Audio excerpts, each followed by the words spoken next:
Hello everyone. I am Poonam Rani, working as an assistant professor in Global Research Institute of Management and Technology. Today I will discuss the very important topic, that is span of management. It is very crucial topic of management. First of all, we need to the meaning of the span of management. Span of management is also known as span of control, span of supervision and span of authority. First of all, if we look about the meaning of the span of management means the number of employees report to and are supervised by one manager. If we discuss for a common man, जब भी हम span of management की बात करते हैं, जब एक manager एक समय में कितने सारे सबॉर्डिनेट्स को हैंडल कर सकता है। सबॉर्डिनेट्स और मैनेजर दोनों का ही रिलेशनशिप ऑर्गेनाइजेशन के लिए बहुत इंपॉर्टेंट होता है। ऑर्गेनाइजेशन की सक्सेस हमेशा डिपेंड करती है कि सबॉर्डिनेट और सुपीरियर कितने कोऑर्डिनेशन के साथ वर्क को परफॉर्म करते हैं। जैसे हम यहाँ पर देख सकते हैं, द नंबर ऑफ एम्प्लॉइज और पीपल और सबॉर्डिनेट्स तीनों को हम एक ही तरह से डिनोट कर सकते हैं।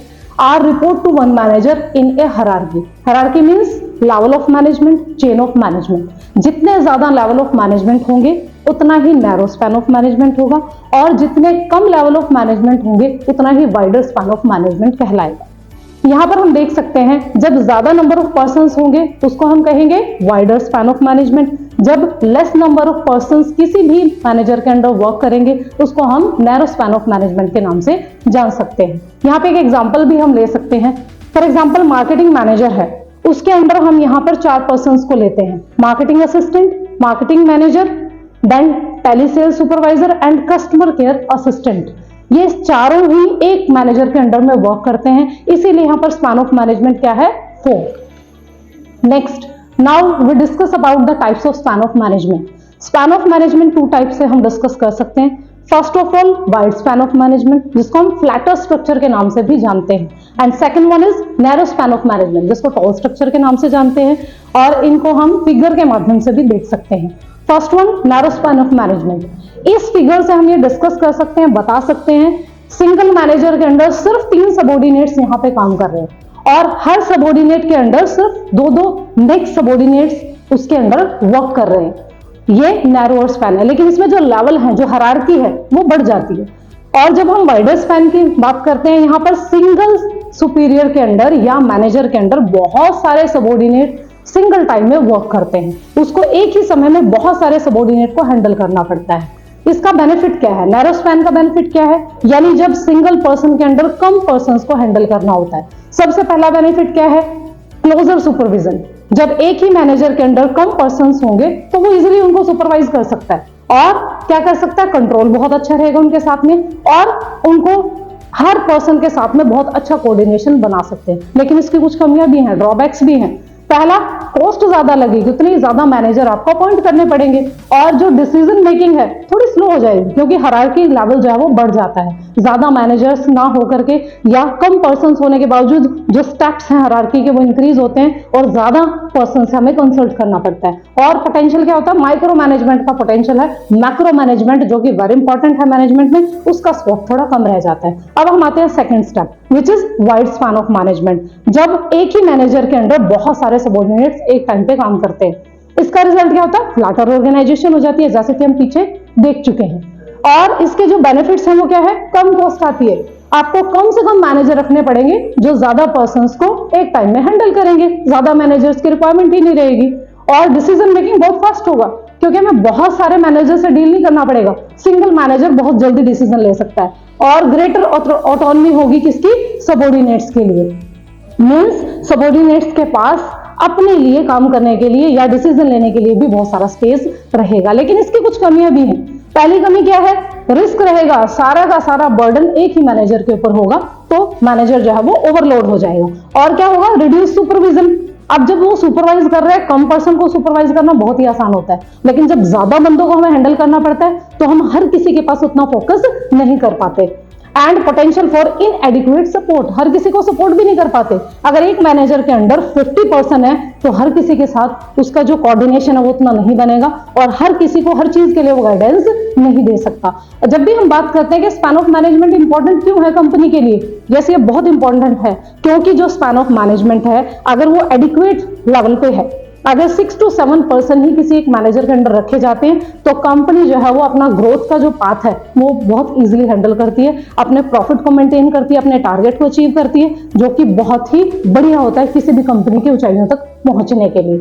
सो नेक्स्ट, अब हम देखते हैं What are the factors which determine the span of management? ये वो फैक्टर हैं जो ये निर्धारित करते हैं कि कौन कौन सा स्पैन ऑफ मैनेजमेंट नैरो रहेगा या वाइडर रहेगा। इसमें जो सबसे पहला इंपॉर्टेंट फैक्टर है वो है capacity of supervisor. Yes, capacity of supervisor. Supervisor यानी मैनेजर। मैनेजर की कैपेसिटी है यानी जो मैनेजर की एबिलिटी है। अगर मैनेजर या सुपरवाइजर या सुपीरियर बहुत ही एबल है, एफिशिएंट अपने काम को करने के लिए, तो वो ज्यादा लोगों को इजीली हैंडल कर सकता है क्योंकि वो कॉम्प्लेक्स टास्क को भी बड़े आसानी से कंप्लीट कर सकता है। Second, capacity of subordinate. जो आपके अंडर काम करने वाले पर्सन है, अगर वो वेल ट्रेन्ड है, उनको बहुत अच्छे से पता है अपने काम को कैसे कंप्लीट करना है, तो उनको आपको बार बार बताना नहीं पड़ेगा, तो यहाँ पर भी ज्यादा नंबर ऑफ पर्संस को आप हैंडल कर सकते हो, तो वाइड स्पैन ऑफ मैनेजमेंट होगा। और अगर वो एफिशिएंट नहीं है तो लेस पर्संस को हैंडल कर सकते हैं। नेक्स्ट है नेचर ऑफ वर्क। अगर रूटीन टास्क है, डेली मर्रा का काम है, रोज का काम है, अगर बिल्कुल ही रेपिटेटिव टास्क कोई भी सबऑर्डिनेट कर रहे हैं तो बार बार मैनेजर से उनको गाइडेंस लेने की जरूरत नहीं पड़ेगी, तो वाइडर स्पैन ऑफ मैनेजमेंट हो सकता है। अगर कॉम्प्लेक्स नेचर का टास्क है जिसमें डिफरेंट टाइप के प्रोजेक्ट्स दिए जाते हैं तो वहां पर आपको बार बार मैनेजर के गाइडेंस की जरूरत पड़ेगी, इसीलिए लेस स्पैन ऑफ मैनेजमेंट होगा या नैरो स्पैन होगा। नेक्स्ट है डिग्री ऑफ डिसेंट्रलाइजेशन। अगर डेलीगेशन ऑफ अथॉरिटी परमानेंट होगी, इट मीन्स हम सबऑर्डिनेट को अथॉरिटी देते हैं कि अपनी डिसीजन मेकिंग कर सकते हैं, तो वो खुद ही एफिशिएंट हो जाएंगे और less number of persons required होंगे, इसीलिए नैरोअर स्पैन के बजाय वाइडर स्पैन वहां पर हो सकता है। अगर डेलीगेशन ऑफ अथॉरिटी नहीं है, कम है, तो नैरोअर स्पैन होगा। प्लानिंग। अगर मैनेजर्स वेल प्लान्ड कंपनी को चलाते हैं, पहले से ही डिटरमिन कर लिया जाता है कौन क्या काम करेगा, क्या उसकी ड्यूटीज हैं, क्या रिस्पॉन्सिबिलिटीज हैं, क्या रोल्स हैं, तो जितने भी सबऑर्डिनेट्स हैं वो वेल डिफाइंड रहेंगे अपने टास्क के रिगार्डिंग और उनको बार बार मैनेजर से कंसल्ट नहीं करना पड़ेगा, तो वाइडर स्पैन ऑफ मैनेजमेंट यहाँ पर पॉसिबल है। नेक्स्ट है use of staff assistant. Staff assistance का मतलब है कि एक्सपर्ट पर्संस अगर मैनेजर की हेल्प के लिए रखे जाएंगे तो मैनेजर के ऊपर वर्कलोड कम होगा और वो ज्यादा पर्संस को हैंडल कर पाएगा। Next, supervision from others. हमेशा हम हेनरी फॉल के नियम में ये समझते आए हैं कि एक जो मैनेजर है वो एक टाइम पे ही गाइड करेगा बहुत सारे पर्संस को, यानी एक सबऑर्डिनेट के ऊपर एक ही मैनेजर होना चाहिए। लेकिन आज का टाइम बदल रहा है, एक सबऑर्डिनेट को बहुत सारे सुपरवाइजर्स हैंडल करते हैं और जब और सुपरवाइजर और मैनेजर्स भी हैंडल करेंगे तो सिंगल मैनेजर के ऊपर बर्डन कम होगा। यहाँ पर भी वाइड स्पैन ऑफ मैनेजमेंट हो सकता है। And the last, communication technique. अगर कम्युनिकेशन का माध्यम डायरेक्ट मेथड है यानी फेस टू फेस कम्युनिकेशन ही रिक्वायर्ड है मैनेजमेंट के लिए, तो जितने भी सुपीरियर होंगे, मैनेजर होंगे, उनको क्या करना पड़ेगा, नैरो स्पैन ऑफ मैनेजमेंट करना पड़ेगा। लेकिन अगर कम्युनिकेशन रिटन भी हो सकती है, डिस्टेंस पर भी बैठे हुए लोगों के साथ आप डील कर सकते हैं, तो वहां पर क्या होगा, wider span of management possible है। Last, not the least, how we can calculate the span of control. There is given the formula. Span of control can be calculated number of employees divided by number of managers. अगर किसी company में हमने 100 employees को recruit किया है और वहां पे 5 मैनेजर हैं, तो 100 divided by 5 is equal to 20.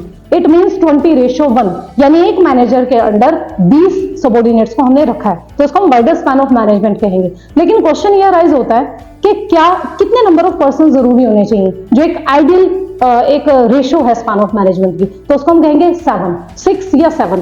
अगर उससे ज्यादा इंप्लॉइज किसी भी मैनेजर के अंडर होंगे तो बहुत अच्छे से एफिशिएंटली उनको डील नहीं कर पाएगा, और अगर इससे कम होंगे तो बहुत नैरो स्पैन ऑफ मैनेजमेंट हो जाएगा और ज्यादा कंपनी को खर्चा करना पड़ेगा, कॉस्ट इनकर करनी पड़ेगी, ज्यादा मैनेजर्स को रखना पड़ेगा। तो इसके लिए 7:1 जो है वो सबसे बेस्ट मानी गई है। अदरवाइज ये सब डिपेंड करता है कंपनी के स्ट्रक्चर के ऊपर, कंपनी की एक्सपेंशन के ऊपर और कंपनी के ऑब्जेक्टिव्स के ऊपर। Thank you so much.